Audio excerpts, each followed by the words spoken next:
एबे भी बंची रही तालपत्र बिंछणर चाहिदा। गजपति जिले में वर्तमान ग्रीष्म प्रवाह हेलानी। तेबे खरा को आखि आगे रखी लोके तरबुज, आखु रस सह लेंबु सरबत, लस्सी प्रभृति तृषा निवारण सकाशे व्यवहार करुछंती। सेहिपरि वर्तमान एही दिन में गरमरू रक्षा पाइबा पई लोके पंखा, एसी, कूलर रो बहुल व्यवहार करुछंती। तेबे आधुनिक जुगरे हजि जाउथबा मनुष्यटी वर्तमान मध्य तालपत्र बिंछणार चाहिदा रही। करेन्ट चलीगले गरमरू रक्षा पाइबा पई खोजा पड़े बिंछणाटीए। गरम समय तालपत्र बिंछणाटीए आवश्यकता पूर्ण करिथाय।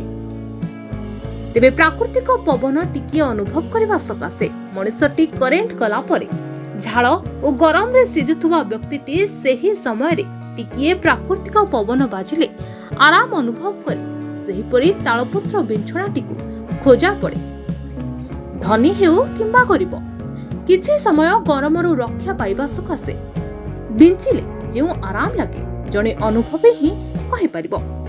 तार शीतलता पवन आराम लगे किछि क्षणिक सकाशे वर्तमान पूजा पर्व हेउ किंबा दान धर्म रे तालपत्र बिंछणार बहुल आवश्यकता पड़े। लोके एबे भी खोजुछंती तालपत्र बिंछणा, किंतु वर्तमान यह आंध्र प्रदेश रु बिक्री बटा सकाशे सहर को आसुछि, जहाकी लोके देखि खुशी प्रकट करिसंती। ताल गछ ताल पत्र से ताल गछ ताल पत्र रे दिन थिला दीर्घ 30 वर्ष तलर कथा कहबी एते चाहिदा थिला तार से बिंछणा द्वारा से ताल बिंछणा द्वारा आमे समस्ते निजको गरमरू त्राही पाउथलु एवं सभ्यता जिते आगे गले मध्य आज मन पड़ुछि से परंपरा अतीव सुखदायक थिला और सांत्वनादायक थिला एवं गोटे खुशीदायक भी थिला। आज एसी लगौछु सत कथा विभिन्न प्रकार फैन लगौछु ए सब होउछि, किंतु तार जो प्राकृतिक पवनटा एबे पाई पारुना। तबे दिन थिला आउ टिके जदि 50 वर्ष पछू जीवा चकुलिया पंडा माने गोटे गोटे बड़ बड़ तालपत्रर बिंछणा धरी बुलांती।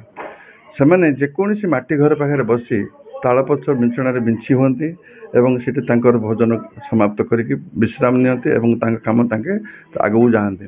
तबे तालपत्र मो जदि मो परिवेश भितर कहबी 30 वर्ष तले मु जेतले बुली जाउथली 30-35 वर्ष तले सीतासागर कहतु रामसागर कहतु यथेष्ट ताल गछ थिला एवं ताल मध्य फळुथला।